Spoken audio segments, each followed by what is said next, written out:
दोस्तों good morning. IQ level academy में आपका स्वागत है। आज का अपना टॉपिक है बजट, भारत सरकार का बजट। क्योंकि राज्य सरकार का बजट है वो 10 फरवरी को आता है और भारत सरकार का जो बजट है हमने बजट के इतिहास में देखा था कि 1 फरवरी को जो फरवरी माह है उसकी पहली तारीख को डिक्लेयर हो गया 2017 के बाद में, विवेक देवराय कमेटी के बाद में। तो अपना 23-24 का जो बजट है उसकी मुख्य मुख्य बातें जो एग्जाम में आने वाली हैं उनके बारे में देख लेते हैं। सबसे पहले बजट जो है वो बनाता कौन है? वित्त मंत्रालय बनाता है। वित्त मंत्रालय जो है उसका वित्त प्रभाग है, एक वित्त प्रभाग है, वो बजट तैयार करता है। उसमें अपने नीति आयोग साथ में होता है, नीति आयोग के साथ इसके मंत्रालय जो अपने 53 मंत्रालय हैं भारत सरकार के, वो मंत्रालय इसके साथ होते हैं। पेश कौन करता है? वित्त मंत्री करता है, वित्त मंत्री करता है। संविधान में कहाँ इसका उल्लेख है? अनुच्छेद 112 के अंदर। अनुच्छेद 112 के अंदर कहा गया है वार्षिक वित्तीय विवरण। बजट नाम का कहीं पे उल्लेख नहीं है, बजट नहीं है।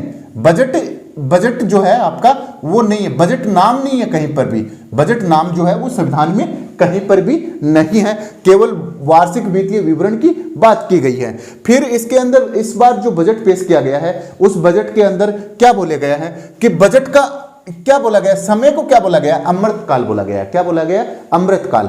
अमृतकाल का बजट बोला गया। इसमें सप्तऋषि की प्राथमिकताएं दी गई हैं, अपने 7 ग्रहों की तरह सप्तऋषि की प्राथमिकताएं दी गई हैं। पहली बात बोला गया है कि समावेशी विकास होना चाहिए, सभी का विकास होना चाहिए, क्योंकि बजट जो होता है वो आगामी 1 वर्ष का होता है। आगामी 1 वर्ष का आय व्यय का लेखा जोखा, आय और व्यय, क्या अपने पास रुपए आ रहे हैं, क्या अपन उसको खर्च कर रहे हैं, उसका जो लेखा जोखा है, लेखा जोखा जो है उसी को अपन क्या बोलेंगे? बजट बोलते हैं। बजट किसको बोलेंगे? आगामी 1 वर्ष का लेखा जोखा जो होता है उसको बजट बोलते हैं। और इकोनॉमी सर्वे किसको बोलते हैं? जो पिछली 1 वर्ष का वास्तविक, ये तो क्या होता है, एक मतलब घोषणाएं होती हैं। बजट क्या होता है? घोषणाएं होती हैं। और जो पीछे का हो गया वास्तविक रिकॉर्ड जिसमें आया है उसको इकोनॉमी सर्वे बोलते हैं। इससे बजट से 1 दिन पहले संसद में इकोनॉमी सर्वे आता है और उस आर्थिक समीक्षा के बेसिस पे बजट पहले तैयार कर लिया जाता है, बस उसको पढ़ा जाता है। ठीक है। आगे सप्तऋषि प्राथमिकताएं दी गई हैं, 7 प्राथमिकताएं दी गई हैं। एक समावेशी विकास है, अवसंरचना और निवेश की बात की गई है, अवसंरचना और निवेश की गई है। क्षमता उभारना बोला गया, स्किल डेवलप करने की बात की गई है। आगे हरित विकास की, ग्रीन डेवलपमेंट की बात की गई है। वित्तीय क्षेत्र की है, इसके अंदर आपका फाइनेंशियल सेक्टर की बात की गई है। युवा शक्ति जो है, यूथ पावर की बात की गई है, इसके अंदर युवा शक्ति जो आपकी यूथ पावर की बात की गई है। और अंतिम छोर तक पहुंचने की बात की गई है कि देश का हर एक नागरिक तक बजट पहुंचे और बजट से या फिर अपने देश की जो योजनाएं चल रही हैं, देश का जो भी सार हो रहा है वो डीबीटी के माध्यम से, कैसे भी माध्यम से अंतिम छोर तक पहुंचे। इसकी खास बातें के अंदर सबसे पहले हम लेते हैं पैन कार्ड को। पैन कार्ड जो है, पैन कार्ड को है उसको पहचान का दर्जा दिया जाएगा। अभी तक पैन कार्ड जो है वो पहचान का दर्जा नहीं था। आप एग्जाम के अंदर पैन कार्ड लेके जा रहे हो तो आपको बाहर निकाल दिया जाता था, क्योंकि वो पहचान पत्र नहीं था। पैन कार्ड की खास बातें थोड़ी थोड़ी देख लेते हैं। पैन कार्ड जो है वो एक विशिष्ट पहचान पत्र होता है। तो इसके अंदर क्या होता है कि इसके अंदर 10 अंक होते हैं और 10 अंक जो होते हैं वो भी अल्फाबेट से होते हैं। अल्फाबेट के 10 अंक होते हैं, जैसे 112 लिख दिया, फिर ABCD लिख दिया, इस टाइप के होते हैं। ये जो होते हैं ये एक विशिष्ट मतलब अपनी संस्था बनाती है। आधार कार्ड है, आधार कार्ड 3 वर्ष से ऊपर के बच्चे का बनता है। पैन कार्ड किसी संस्था का भी बन सकता है। आधार कार्ड व्यक्ति, जीवित व्यक्ति का ही बनेगा, क्योंकि उसके अंदर आई कॉन्टेक्ट होंगे वो लिए जाएंगे, आपके फिंगरप्रिंट लिए जाएंगे। तो इसको क्या बनाया जाएगा? पहचान का एक जरिया बनाया जाएगा। पहचान कार्ड के तौर पर आपको इसको काम में लिया जाएगा, ये आइडेंटिटी कार्ड हो जाएगा आपका। अस्पताल और अल्पसंख्यक, देखिए बजट का जो पूरी फिल्म है ना वो आपकी यहां से तैयार हो जाती है। वैसे कुछ आलोचक बोलते हैं देखिए बजट का मतलब फायदा और नुकसान कहां होता है। मुझे जरूरत है वो चीजें खरीदनी है, वो यदि सस्ती हो गई तो मेरे लिए बजट अच्छा है। किसी दूसरे को यदि खरीदनी है और वो महंगी हो गई तो बजट उसके लिए बुरा है। तो देखिए बजट का क्या है कि अस्पताल और अल्पसंख्यक जो है इनका कहीं पे नाम नहीं लिया गया है, इनका नाम नहीं है, कहीं पर नाम नहीं है। ये सरकार की मंशा दिखाता है। ठीक है, बजट जो है वो सरकार की एक मंशा पे डिपेंड होता है। अस्पताल का नाम नहीं है और अल्पसंख्यक का नाम नहीं है। आगे बात आती है कि बजट जो है उसके अंदर 61 बार इंडिया का नाम आया, बहुत अच्छी बात है, नेशन का नाम आया है। ठीक है, और आगे नेशन, इंडिया का नाम आया है और नेशन का नाम आया है। ठीक है दोस्तों, अपना यदि ये वीडियो थोड़ा बहुत आपको अच्छा लगे, दिल खुश आपका करता हो तो इसको लाइक, शेयर और सब्सक्राइब किया करो और अपने दोस्तों के साथ भी शेयर किया करो। इसमें 2 बार किसका नाम आया? गरीब का नाम आया। गरीब का देखिए कितनी बार आया? मात्र 2 बार गरीब का नाम आया। और यहाँ पे आगे जाते हैं तो टैक्स का 59 बार नाम इन्होंने, निर्मला जी सीतारमण ने 59 बार टैक्स का नाम लिया है। तो ये टैक्स के लिए भी होता है, गरीबी के लिए 2 बार इसका नाम लिया गया, क्योंकि यहीं से अपने जो इकोनॉमिस्ट होते हैं एक एक वर्ड को छांटते हैं। पूरी विश्व के अंदर इंडिया जो है वो 5वीं इकोनॉमी शक्ति बन गई है ना। ये देखिए 5वीं महाशक्ति, महाशक्ति कौन सी महाशक्ति? आर्थिक महाशक्ति, आर्थिक महाशक्ति, महाशक्ति मतलब 5वीं सबसे बड़ी अर्थव्यवस्था बन गई है। अपनी अर्थव्यवस्था जो है वो 5वीं सबसे बड़ी अर्थव्यवस्था बन गई है। और हमने बीट किसको किया है? मैंने बताया था इंग्लैंड को किया है। किसको किया है? इंग्लैंड को, यूके को अपन ने बीट किया। जिस इंग्लैंड ने हमारे ऊपर 200 साल तक शासन किया था, उसी इंग्लैंड को हमने आज उस इकोनॉमी के मामले में क्या कर दिया? पीछे पछाड़ दिया है। और यदि अपनी परचेजिंग पावर की बात करते हैं तो उसके अंदर हम ऑलरेडी 3rd नंबर पे हैं। कितने नंबर पे हैं? यूएसए, चाइना और भारत 3रे नंबर पे अपन परचेजिंग पावर के अंदर है। और यदि विश्व की सबसे बड़ी, इसका नाम भी निर्मला सीतारमण ने लिया है कि हम 5वीं महाशक्ति बन चुके हैं। ठीक है, 5वीं सबसे बड़ी अर्थव्यवस्था के अंदर महाशक्ति बन चुके हैं। यहां पे बात आती है 61 बार इंडिया और नेशन का नाम लिया है, 2 बार गरीब का नाम लिया है और 59 बार इन्होंने टैक्स के बारे में बोला है। और अस्पताल और अल्पसंख्यक जो हैं इनका नाम कहीं पर भी बजट के अंदर नहीं लिया गया है। आगे बात आती है कि इन्होंने बोला है कि प्रति व्यक्ति आय। देखिए पर कैपिटा इनकम पहली बात तो होती क्या है, प्रति व्यक्ति आय कैसे निकालते हैं? तो अपना जो जीडीपी होता है उसके अंदर जनसंख्या का भाग दे देते हैं, जनसंख्या जो है उसका भाग दे देते हैं। तो अपनी क्या निकल जाती है? पीसीआई निकल जाती है, पर कैपिटा इनकम, प्रति व्यक्ति आय निकल जाती है। इन्होंने कहा कि 2014 से 2022-23 में हमने प्रति व्यक्ति आय को क्या कर दिया? लगभग दोगुनी कर दिया है। यह बात इन्होंने बजट के अंदर बोली है। तो हम 2014 की प्रति व्यक्ति आय देखते हैं तो स्थिर मूल्य का आधार वर्ष कितना है अपना? 2011-12। 2011 जो 12 है वो स्थिर मूल्य का आधार वर्ष है, बहुत बार पूछा जाता है। और प्रचलित मूल्य तो जिस साल के नापते हैं वही तो होगा, करंट ईयर है ना। तो उस टाइम पे आपकी स्थिर मूल्य पे कितनी थी? 86, आपकी जो प्रचलित मूल्य के ऊपर ये थी और स्थिर मूल्य पे ये थी। तो आपकी प्रचलित मूल्य पे कितनी थी? 86,647 रुपए। 86,647 रुपए प्रति व्यक्ति साल के अंदर कमाता है। और यदि स्थिर मूल्य की बात करते हैं तो स्थिर मूल्य की कितनी है? 72,805 रुपए 11-12 के बेस पे आदमी कमाता है। ये आके 2022-23 के अंदर कितनी हो गई? स्थिर मूल्य पे 96,522 हो गई। और प्रचलित मूल्य की बात करते हैं तो प्रचलित मूल्य पे कितनी होगी? 1,70,620। तो ये इंपॉर्टेंट लगा लेना भाई, ये 2 चीजें इंपॉर्टेंट हैं कि 2022-23 की प्रति व्यक्ति आय भारत की, राज्य सरकार की तो और निकल के आएगी 10 तारीख फरवरी को बजट आएगा उसमें। इससे पहले भारत की बात होती है। किसकी बात होती है? भारत की।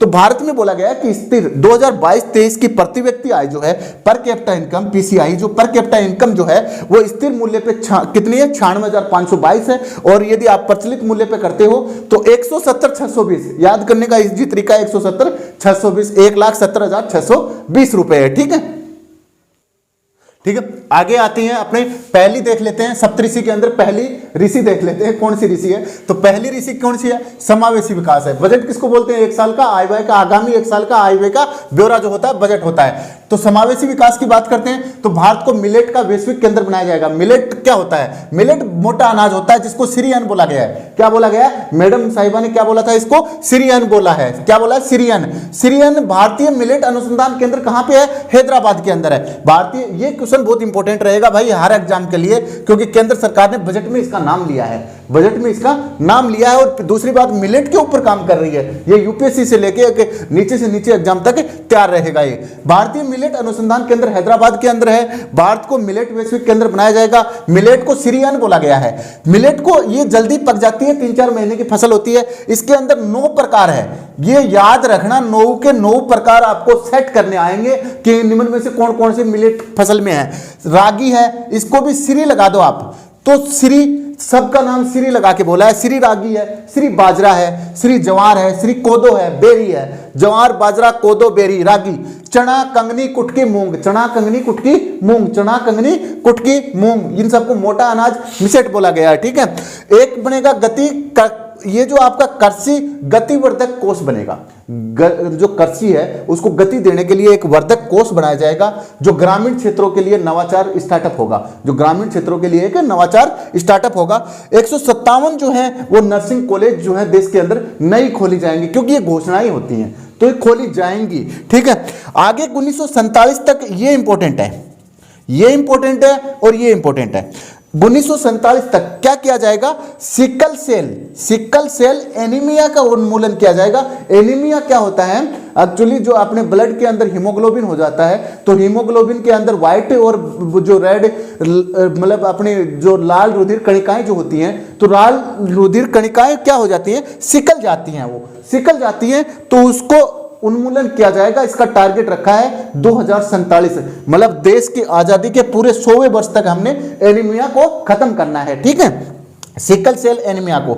इसमें अपने जो बजट है उसमें जीडीपी का होगा ना, खर्चा जो पूरा होगा वो जीडीपी का होगा। जीडीपी क्या होती है, एक वर्ष के अंदर एक देश की एक वर्ष के अंदर जो उसकी भौगोलिक सीमा जो होती है उसके अंदर वस्तु और सेवाओं का क्या होता है, अंतिम मूल्य को क्या बोला जाता है, उस देश की जीडीपी बोला जाता है।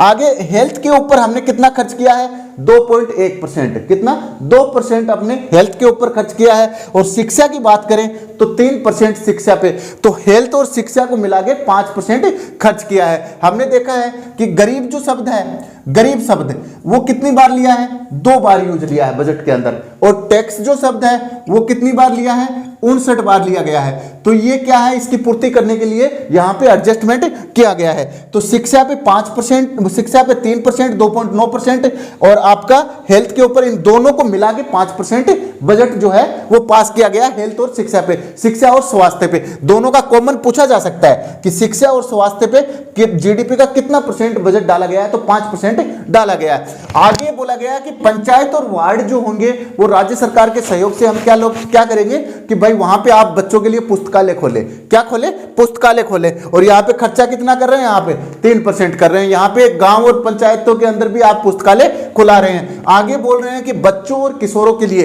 राष्ट्रीय डिजिटल पुस्तकालय खोले। ये तो है गांव वाला छोटे टावरा के लिए, ये मोटियार हो जाए बणकले हैं कि भाई जो राष्ट्रीय डिजिटल पुस्तकालय के नाम से राज्य सरकार जो है खोले, ठीक है। आगे जिला शिक्षा और प्रशिक्षण जो केंद्र होते हैं जिला स्तर के ऊपर, उनको भी बढ़ावा दिया जाएगा और जो शिक्षक जो होते हैं उनको ट्रेनिंग भी यहां पे दी जाएगी। कहां पे दी जाएगी, जिला शिक्षा और प्रशिक्षण केंद्रों में दी जाएगी, ठीक है, ठीक है। आगे बात आती है उपलब्धियां, कि सरकार ने 1 साल के अंदर क्या क्या उपलब्धियां पाई, क्या क्या उपलब्धियां पाई। इन्होंने कहा कि ग्रामीण घरों में हमने 9 करोड़ क्या कर दिए, जल के पे कनेक्शन लगा दिए। जो पानी का पीने वाला जल है उसके कितने कनेक्शन लगा दिए गए, 9 करोड़ कनेक्शन हमने लगा दिए। 9 करोड़ लोगों को हमने पेयजल के कनेक्शन दे दिए, ठीक है, कनेक्शन दे दिए 9 करोड़ लोगों को। आगे कहा कि पीएम किसान जो है उसके तहत हमने 11.4 करोड़ किसानों को हमने क्या कर लिया, 11.4 करोड़ किसानों को हमने 2.2 लाख करोड़ रुपए डायरेक्ट दे दिए, पैसे सीधे दे दिए उनको, ठीक है, सीधे नकदी के तौर पे दे दिए। आगे बोल रहे हैं कि प्रधानमंत्री सुरक्षा बीमा योजना की बात की गई है और प्रधानमंत्री जीवन ज्योति बीमा योजना की बात की गई है। हम देख लेते हैं थोड़ा थोड़ा इसका वर्णन। ये 2015 में शुरू हुई, ये भी जीवन ज्योति योजना भी 2015 में शुरू हुई। आगे बात आती है इसके अंदर वार्षिक प्रीमियम की दर जो है वो 20 रुपए साल के आपके अकाउंट से कट जाएंगे, यहाँ पे 330 रुपए कटेंगे। आगे बात आती है इसमें 18 से 70 वर्ष तक उम्र होनी चाहिए और यहाँ पे आपकी 18 से 50 वर्ष तक, क्योंकि ज्योति क्या है, जीवन है, ज्योति का अभी जीवन बाकी है, तो 50 वर्ष तक, 18 से इसमें कम है, क्योंकि याद करने के लिए भाई जीवन ज्योति की बात आती है तो वहां पे कम की बात हो जाती है, उम्र जो है वो 18 से 50 की आ जाती है। आगे 2 लाख तक कवरेज मिलेगा, यहाँ पे भी 2 लाख तक का आपको बीमा कवरेज मिलेगा।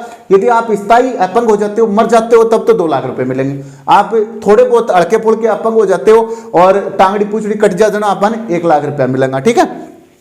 आगे बोला गया है इन दोनों के अंदर क्या कर दिया, इन्होंने कहा कि हमने 44.6 करोड़ व्यक्तियों को बीमा कवर दिया है हमने दोनों योजनाओं से, प्रधानमंत्री सुरक्षा बीमा योजना से और प्रधानमंत्री जीवन ज्योति योजना जो आपकी उससे दिया है। आगे बोला है कि स्वच्छ भारत मिशन के अंदर भी हमने क्या कर दिया, 11.7 करोड़ जो हैं वो सामुदायिक मतलब अपने जो पारिवारिक शौचालय जो हैं वो बना दिए। कितने बना दिए, 11.7 करोड़ जो हैं वो पारिवारिक शौचालय हमने बनाए हैं। और ये शौचालय बनाने की योजना कब चालू हुई थी? गांधी जयंती पे 2014 से हुई थी, 2 अक्टूबर 2014 से।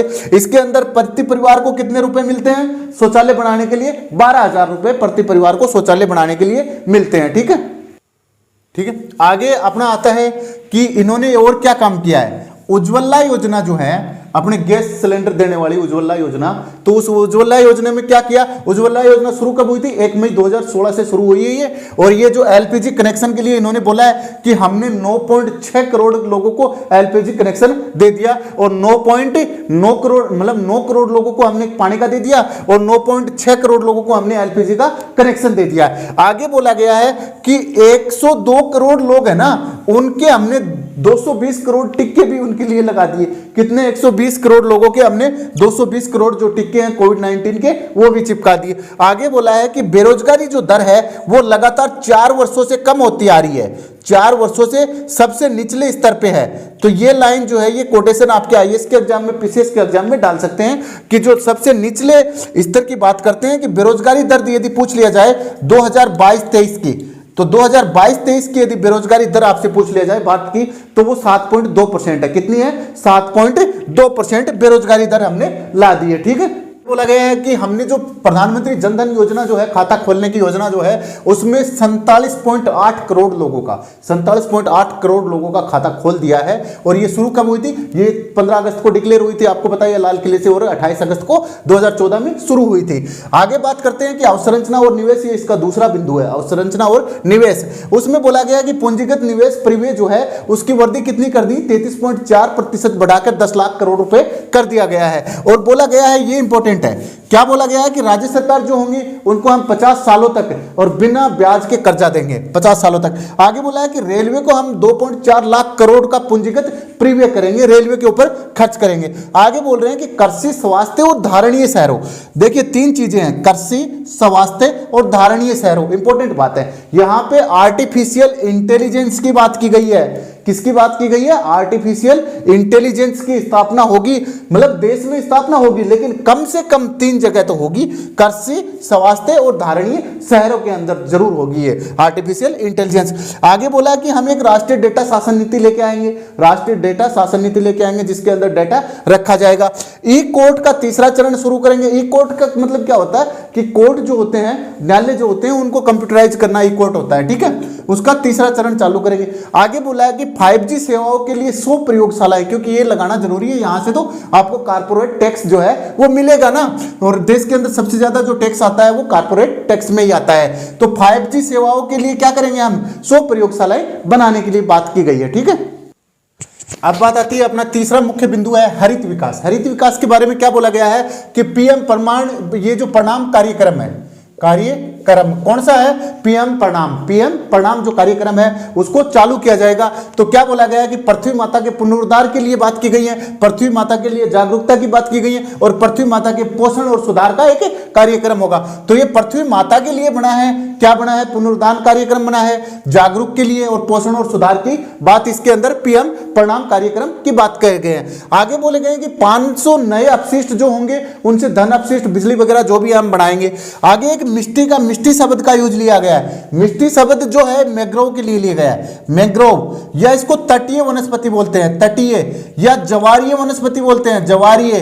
कोई सा भी जिसमें आपका सुंदरी, महोगनी, सुंदरी जो वृक्ष है, सुंदरवन डेल्टा जो है, इसको क्या बोला जाता है? मैंग्रोव वनस्पति बोला जाता है। मैंग्रोव वनस्पति के लिए क्या बोला है इन्होंने? कहा कि तटीय वन्यवासों, जो तट अपना जो कोस्टल एरिया है, तट जो है उनके वन्यवासों, क्योंकि इसके अंदर वन्य जीव ज्यादा रहते हैं, जैव विविधता ज्यादा पाई जाती है, इसकी जड़ें मजबूत होती हैं, अनेकों प्रकार के जानवर इसके अंदर अंडे देते हैं, रहते हैं। और मूर्त आर्यों के लिए, मूर्त जो अपने जो आर्य हैं उनके लिए मेंडुल, एक ये मेंडुल पहल है। कैसी है? मेंडुल पहल है। तो मिष्टी किसके लिए चल रहा है? सबसे बड़ी बात यही है, बस क्वेश्चन जो उठेगा वो ये होगा कि मैंग्रोव वनस्पति के लिए जो केंद्र सरकार ने बजट में क्या नाम दिया था? तो मिष्टी नाम दिया था। मिष्टी कार्यक्रम किसके लिए चल रहा है? मैंग्रोव वनस्पति के लिए चल रहा है। आगे अमृत धरोहर नाम और दिया है कि अमृत धरोहर, अमृत धरोहर बोला गया है कि जो आर्द्र भूमियां हैं, अपनी नम भूमियां हैं, उनको क्या करना? उचित उपयोग करना है, उनको सहेज के रखना है, उनका उपयोग उचित करना है। अगली जो बात आती है वो आती है अपनी चौथे नंबर की, अंतिम छोर तक पहुंचे, कि अंतिम छोर तक पहुंच कैसे करेंगे। उन्होंने कहा कि असुरक्षित आदिवासी जो समूह है उनके विकास के लिए मिशन शुरू किया जाएगा। असुरक्षित आदिवासी जो समूह है उसके विकास के लिए मिशन शुरू किया जाएगा। कर्नाटक जो है उसके अंदर सूखा पड़ गया था, इन लोगों को आर्थिक सहायता मिलेगी। 740 एकलव्य जो आदर्श स्कूल है, एकलव्य आदर्श आवासीय स्कूल है, डे बोर्डिंग स्कूल है, विद्यालय जो होंगे इसके अंदर शिक्षक भर्ती की जाएगी, बहुत से ज्यादा शिक्षक भर्ती की जाएगी। ये शुरू कब हुआ था? ये कब शुरू? तो 1999 में हुआ था।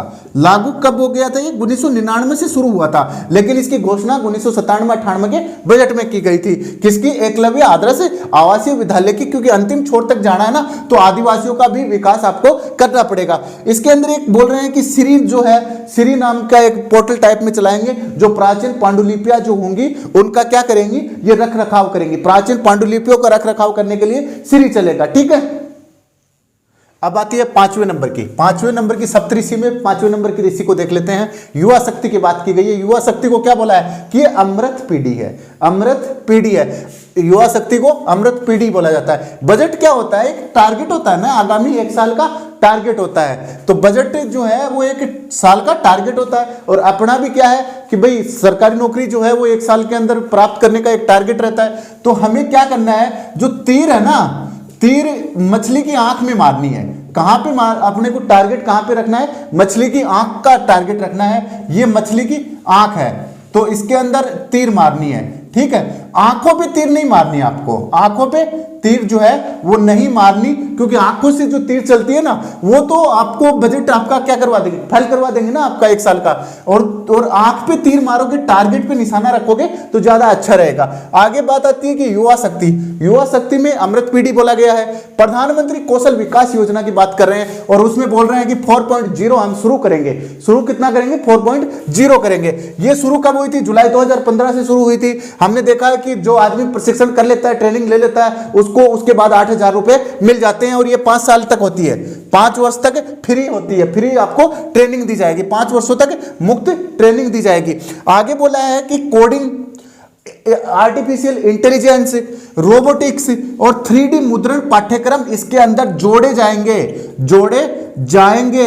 पहले क्या था? पहले आपको बिल्डिंग बनाने का, कंस्ट्रक्शंस का कोई काम था, कोई आपको मोचड़ी माचड़ी बनाने का, लेदर का कोई काम था, वो सब्जेक्ट इसके अंदर जोड़े गए थे। लेकिन अब बोला है कि नहीं, जो हमारे बच्चे जो हैं, ये कौन होते हैं? ये 10वीं से 12वीं तक जो विद्यालय छोड़ देते हैं, उनको भी हम क्या बनाएंगे? आर्टिफिशियल इंटेलिजेंस जानने के योग्य बनाएंगे, कोडिंग डिकोडिंग का वो काम करेंगे, और रोबोटिक्स का काम करेंगे, ताकि देश की इकोनॉमी के अंदर उसका भी योगदान हो सके और काम में लिया जा सके। 3D मुद्रण पाठ्यक्रम की बात की गई है। एक जिला एक उत्पाद, 1 डिस्ट्रिक्ट 1 प्रोडक्ट की बात की गई है। ODOP की बात की गई है कि हर जिले में एक मतलब यूनिटी मॉल होना चाहिए, ताकि वहां की जो चीजें हैं वो आपकी पेटेंट के लिए सुविधाजनक हो सके। आगे बोला है कि राज्यों के लिए FD क्या होता है? फिजिकल डेफिसिट को राजकोषीय घाटा बोलते हैं, राजकोषीय घाटा बोलते हैं। ये क्या होता है? राजकोषीय घाटा है ना, ये घाटों का पिताजी है, ये सबसे बड़ा पिताजी है। राजकोषीय घाटा जो है ये किसी भी देश के लिए सबसे खतरनाक स्थिति मानी जाती है। तो GDP का कितना कर देंगे? 3.5%। किसको करना है? राज्यों को करना है। राज्यों को अपने GDP का 3.5% राजकोषीय घाटा करना है, जिसके अंदर विद्युत कर भी शामिल होगा, जिसके अंदर विद्युत से रिलेटिव जो भी समस्याएं होंगी वो 0.5% वो भी शामिल है, और आपको 3.5% आपको करने हैं। किसको? राज्यों को करने हैं। अब बोल रहे हैं कि हम कितना करेंगे? केंद्र सरकार कह रही है कि भाई आपको तो हमने 22-23 का टाइम दिया है, लेकिन हमें टाइम चाहिए 25 और 26 का, और हम अपना राजकोषीय घाटे का 4.5% जो है इससे भी कम लाने की कोशिश करेंगे।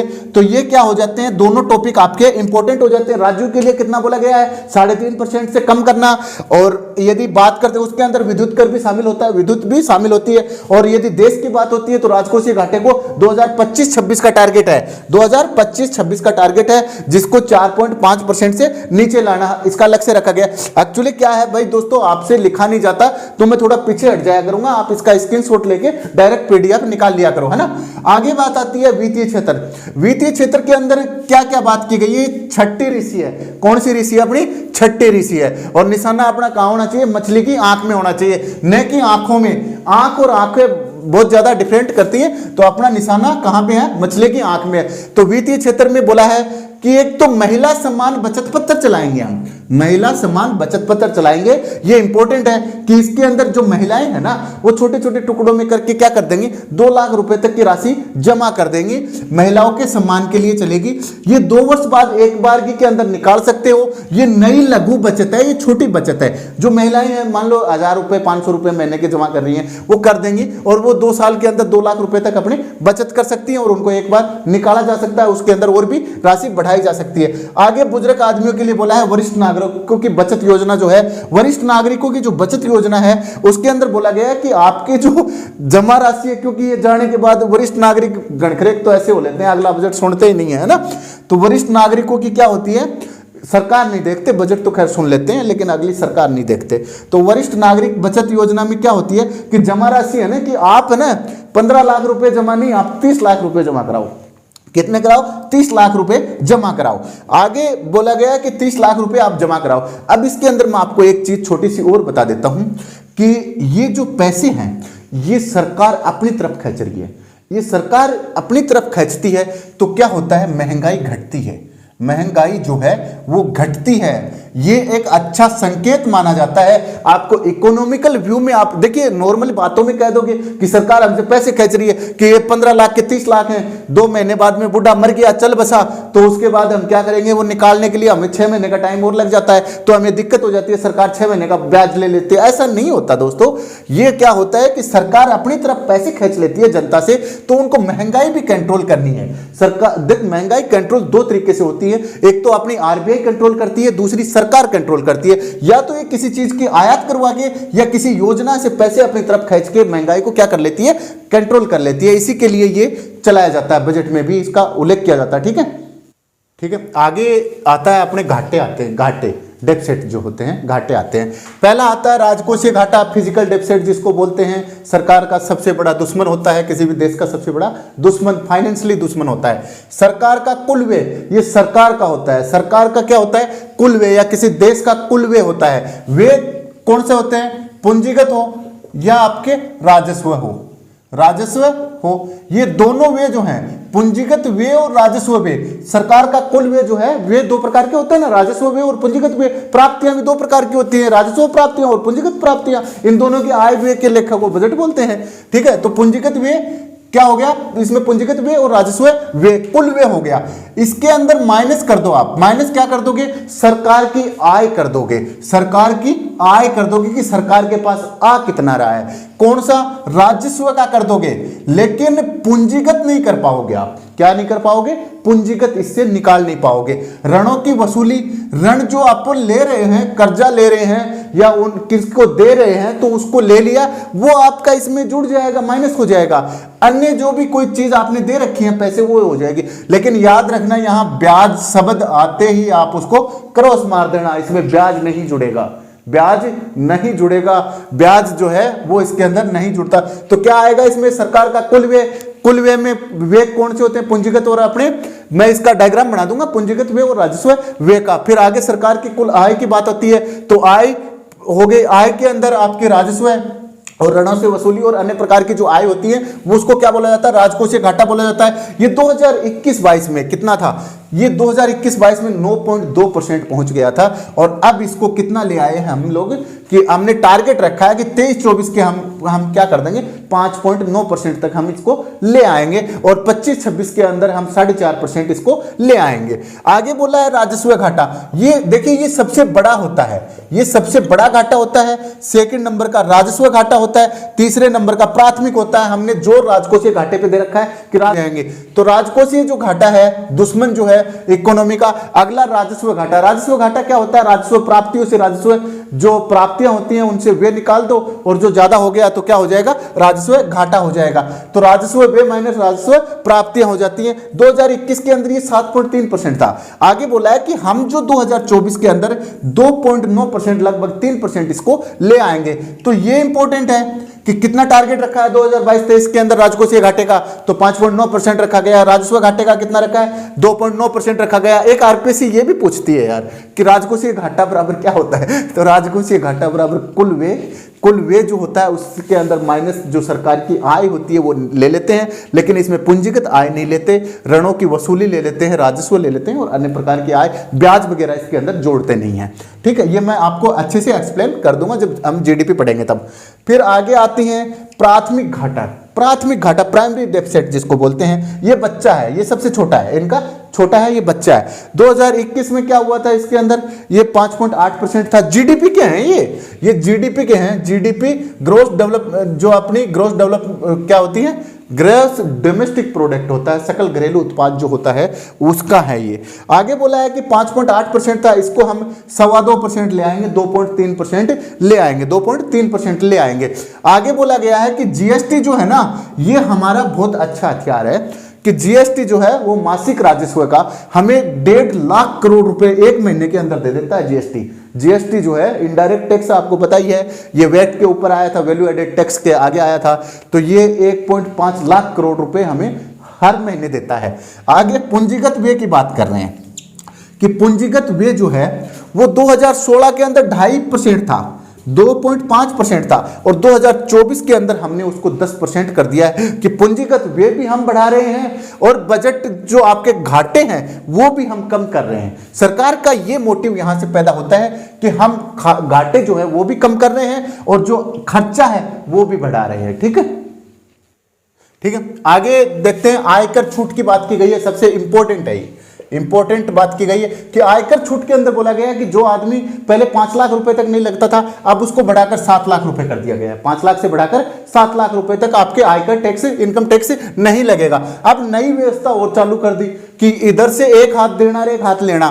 क्या बोला है इन्होंने, बोला है कि 0 से 3 लाख रुपए तक आपको कोई टैक्स नहीं देना। पहले कितनी थी, 2.5 लाख थी, 2.5 लाख राशि थी ये, अब इसको बढ़ाकर 3 लाख कर दी गई है। 3 लाख कर दी गई, उसके लिए शून्य टैक्स होगा, कि कोई टैक्स नहीं देना पड़ेगा। 3 से 6 लाख के लिए इन्होंने एक स्केल रखी है कि 5% आपको टैक्स देना पड़ेगा, 3 से 6 लाख तक। आगे बोला है कि 6 से 9 लाख रुपए यदि वार्षिक आय आ रही है जिस कर्मचारी की, गवर्नमेंट कर्मचारी की, उसको 10% टैक्स देना पड़ेगा। यदि जिस आदमी की 9 से लेके 12 लाख प्रति साल आ रही है आय, जो सरकारी कर्मचारी हैं, तो उनकी आय जो है कितनी आ रही है, 9 से 12 लाख आ रही है, तो उसको 15% टैक्स देना पड़ेगा। यदि 12 से 15 आ रही है तो ये लाख में है, ये सारे क्या हैं, लाख में हैं। तो यदि किसी कर्मचारी को यदि 12 से 15 लाख रुपए सालाना मिल रहे हैं तो उसको 20% टैक्स देना पड़ेगा, और यदि 15 लाख से ऊपर मिल रहे हैं तो उसको 30% आपको टैक्स देना पड़ेगा।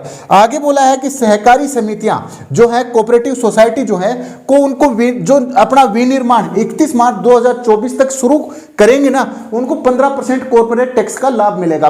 15% कॉर्पोरेट टैक्स जो है, सहकारी कर जो है वो आपका फ्री हो जाएगा। अब ये जो ऋण लेती हैं सहकारी समितियां, तो ये टीडीएस के लिए बोला गया है कि 3 करोड़ रुपए तक का ये ऋण ले सकती हैं। कितना ले सकती हैं, 3 करोड़ रुपए तक के सहकारी समितियां ऋण ले सकती हैं। आगे बोला है पीएससीएस और पीसीएआरडीबी के बारे में बोला है कि ये प्रति व्यक्ति जो ऋण लेने की अधिकतम सीमा है वो 2 लाख रुपए हमने कर दी गई है। आगे बोला है कि स्टार्टअप की बात करते हैं कि स्टार्टअप जो है, यहाँ पे आप आयकर लेते हो, ये आयकर स्टार्टअप से जो आयकर लगता है आपकी पेमेंट के ऊपर, तो यहाँ पे 1 वर्ष तक है, 1 वर्ष तक आपको और आगे लाभ दिया जाएगा। 1 वर्ष तक सरकार रहेगी ना, क्योंकि आगे तो फिर चुनाव होने हैं लोकसभा के, तो 1 वर्ष तक और लाभ दिया जाएगा। और 7 से 10 वर्ष तक आप स्टार्टअप बढ़ा रहे हो तो उसके बीच में जो हानि हुई है उस हानि की क्षतिपूर्ति की जाएगी। आगे बोला गया है कि 5 करोड़, कितना करोड़, 5 करोड़ से अधिक आय पर उच्चतम अधिभार जो होगा, अधिभार सरचार्ज, और आपने देखे होंगे अधिभार जो है वो 5 करोड़ से ऊपर की जो राशि है, ये बड़े बड़े बिजनेसमैन के पास होते हैं। 5 करोड़ से अधिक की आय पर उच्चतम अधिभार जो है आपका वो 37% से घटाकर क्या कर दिया गया, 25% कर दिया गया। यहाँ पे बड़े लोगों को रियायत दी गई है। आगे गैर सरकारी बात कर रहे हैं कि गैर सरकारी कर्मचारी है, या तो कोई सरकारी आदमी वो रिटायरमेंट होगा, कोई प्राइवेट कंपनी से रिटायर होता है तो उसको 25 लाख रुपए तक की जो रिटायरमेंट के बाद जो पैसे मिलते हैं ना एक साथ इकट्ठे, उसके कटे हुए पीएफ वगैरह जो भी मिलता है उसको, तो उसको 25 लाख रुपए तक टैक्स फ्री रखा गया है कि कोई भी आदमी यदि प्राइवेट कंपनी से या गैर सरकारी संस्था से रिटायर होता है तो उसको 25 लाख रुपए तक इकट्ठे मिलेंगे, तो उसके ऊपर कोई टैक्स नहीं लिया जाएगा। ठीक है, ठीक है। आगे बात आती है, अपन देखते हैं कि एक जगह लिखा होता है रुपया आता है और दूसरी जगह लिखा होता है रुपया जाता है, क्योंकि अपनी जो जीडीपी है उसको पूरा 1 रुपया मान के अपन उसको पैसे वाइज भुगतान कर देते हैं कि कैसे होता है। देखिए अपने को पैसा आता कहाँ पे है, अपने देश के लिए जो जीडीपी अपना बजट चल रहा है वो किस बेस पे चल रहा है, कहाँ से पैसा आता है। तो देखिए ऋण अपन कर्जा लेते हैं, सबसे बड़ी बात तो 34% तो अपना खर्चा कर्जे से चलता है, 34% तो अपना कर्जे से ही चलता है। आगे जीएसटी जो गुड एंड सर्विस टैक्स है और अन्य कर जो है उससे पैसे आते हैं। तो पूछ लिया जाता है कि कौन से टैक्स से सबसे ज्यादा पैसे आते हैं, तो आपको ऑप्शन लगाना पड़ेगा जीएसटी का। यहां से इंपॉर्टेंट क्वेश्चन बनता है और सबसे ज्यादा पैसे करंसी जटाने भी आ जाएंगे आपके।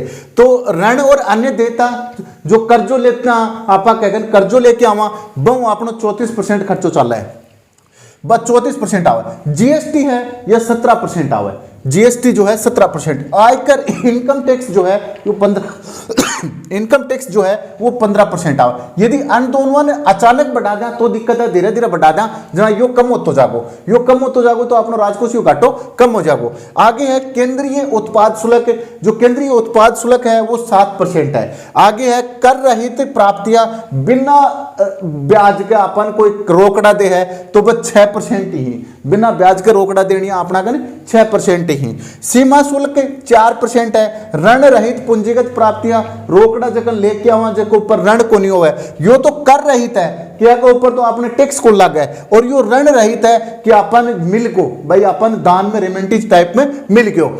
आगे बात आती है रुपया जाता कहां है। तो रुपया देखिए भाई सबसे ज्यादा कहां जाएगा, लोगे क्या आप ऋण लोगे तो सबसे ज्यादा क्या चुकाएगा, ब्याज चुकाना पड़ेगा आपको। क्या चुकाना पड़ेगा, ब्याज चुकाना पड़ेगा। इनको दोनों को एक साथ मैंने इसलिए लिखा है कि समझ में जल्दी आ जाए कि अन्य ऋण जो ऋण है ना वो लेते हैं अपन कर्जा लेते हैं 34%, तो भाई उसका ब्याज भी भुगतान करना पड़ेगा। तो अपना सबसे ज्यादा पैसे कहां पे जाता है, ब्याज पे जाता है। यहां से अपनी इकोनॉमी डगमगा जाती है, इसीलिए इसको बढ़ाया जाता है धीरे धीरे, इनको बढ़ाया जाता है धीरे धीरे ताकि हम इस बोझ को कम कर सकें। इस बोझ को कम करेंगे तो ये बोझ अपना ऑटोमेटिक कम हो जाएगा। ठीक है, तो ब्याज भुगतान कितना होता है, 20% है। करों और शुल्कों पर राज्य सरकार का राज्य को हिस्सा हमने पता है आपको कि वित्त आयोग के तहत अपने कर का जो कर और शुल्क जो होते हैं वो राज्य सरकार का हिस्सा बांट देते हैं, वो 18% चला जाता है। 18% केंद्र सरकार राज्यों को दे देती है। अब केंद्रीय योजनाएं जो प्रधानमंत्री जन धन योजना, फलानी योजना, दिकड़ी सिंह योजना, तो उनके अंदर कर्मचारी बैठे हैं यार, बाग को भी खर्चों लागे, हर चीज में पैसा भी देना पड़े, तो 17% केंद्रीय योजना। इनको क्रम से याद करना है, क्वेश्चन आएगा आपको सीक्वेंस से ऐड करना आएगा, चाहे आईएएस पीटी का देख लो, आईएएस पीटी का देख लो, या आपका आरएस का पीटी का देख लो, आरएस का देख लो, या फिर आपके जो आरओ ईओ का है, आरओ और ईओ के एग्जाम में भी क्योंकि टाइम है तो आ सकता है। और केंद्र सरकार की बड़ी एग्जाम के अंदर सीक्वेंस पूछा जाता है, छोटी एग्जाम में पूछ लिया जाता है कि सबसे ज्यादा किस पे खर्च होता है और सबसे कम किस पे खर्च होता है। आगे आती है बात वित्त आयोग अन्य अंतरण। एक वित्त आयोग जो है या कोई अन्य अंतरण होते हैं उनको 9% दे देते हैं, क्योंकि वित्त आयोग जो है वो प्लानिंग वगैरह बनाता है, इसके ऊपर खर्चा होती है। आगे होती है कि रक्षा के ऊपर हमने 8% खर्च किया है, इस बार हमने 8% किया है। ये तो क्वेश्चन 100% छपेगा, ये क्वेश्चन 100% छपेगा। रक्षा के ऊपर हमने सबसे ज्यादा किया है 8%। आगे बात आती है अन्य वे भी 8% कर रहे हैं। सब्सिडी दे देते हैं, गेहूं 1 रुपया किलो, अंत्योदय अन्न योजना है, फलान सिंह योजना है, उन सब में क्या कर देते हैं हम, जो सब्सिडी मिलती है ना भाई, वो सब्सिडी यहां से कट के जाती है 7%। यूरिया की जो भी सब्सिडी है 7% हम पेंशन पे दे देते हैं। 7वें नंबर पे पेंशन, जो बुजुर्ग लोग हैं रिटायरमेंट हो गए फौज पुलिस से, तो उनको क्या करते हैं हम, पेंशन देते हैं। तो 4% अपना रुपया पेंशन में चला जाता है। 6 नंबर पे आपका सब्सिडी 7% चला जाता है, रक्षा में 8%, वित्त आयोग 9% हो जाता है, केंद्रीय योजनाएं 17% हो जाता है, कर शुल्कों में राज्य सरकार का हिस्सा 18% हो जाता है और ब्याज का भुगतान 20% हो जाता है। अब रक्षा मंत्रालय को हमने कितना दिया, रक्षा मंत्रालय कितने अपने देश में 53 मंत्रालय काम कर रहे हैं अभी, तो रक्षा मंत्रालय को हमने कितना दिया, 5.49 लाख करोड़ रुपए दिए हैं, मतलब 5.5 लाख करोड़ रुपए हमने रक्षा पे खर्च किए, जो पिछले बजट के मुकाबले 13% की वृद्धि हुई है, 12.95% की वृद्धि की गई है। सड़क परिवहन राजमार्ग मंत्रालय को हमने कितने दिए, 2.70 लाख करोड़ रुपए दिए हैं। रेल मंत्रालय को हमने 2.41 लाख करोड़ रुपए दिए हैं। कभी कभी ग्रामीण विकास मंत्रालय का पूछ लिया जाता है तो इसको 1.60 लाख करोड़ रुपए दिए हैं। ठीक है दोस्तों, तो ये अपना IQ लेवल एकेडमी का चैनल आपको अच्छा लगे तो इसको लाइक शेयर और सब्सक्राइब करें और अपने दोस्तों को भी शेयर करें, ठीक है।